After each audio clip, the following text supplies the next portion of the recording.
Hello అండి, ఎలా ఉన్నారు?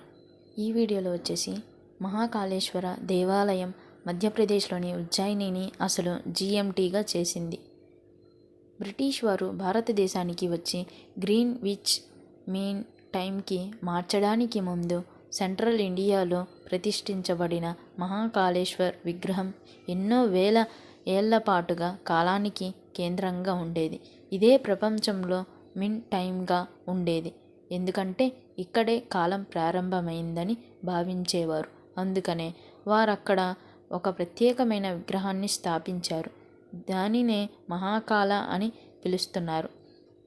యోగ శాస్త్రాల ప్రకారం కాలం మాత్రమే ఉంటుంది, స్పేస్ అనేది ఉండదు. స్పేస్ అనేది కాలం యొక్క పర్యవసానం.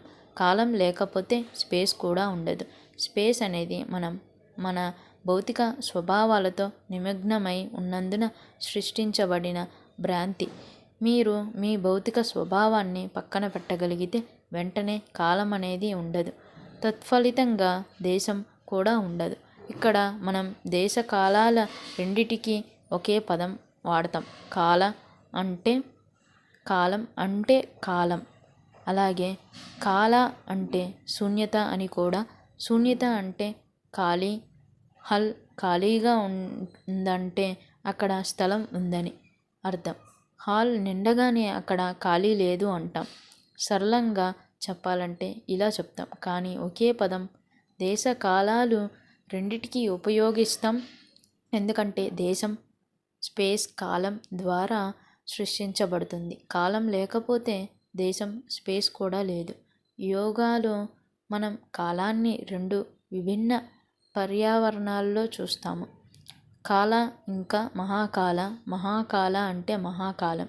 రోజువారీ జీవితంలో కాలం చక్రీయ కదలికలను బట్టి ఉంటుంది. భూమి ఒక భ్రమణం పూర్తి చేస్తే ఒక రోజు, చంద్రుడు ఒక పరిభ్రమణం పూర్తి చేస్తే ఒక నెల, భూమి ఒక పరిభ్రమణం పూర్తి చేస్తే ఒక సంవత్సరం ఇలా ఉంటాయి.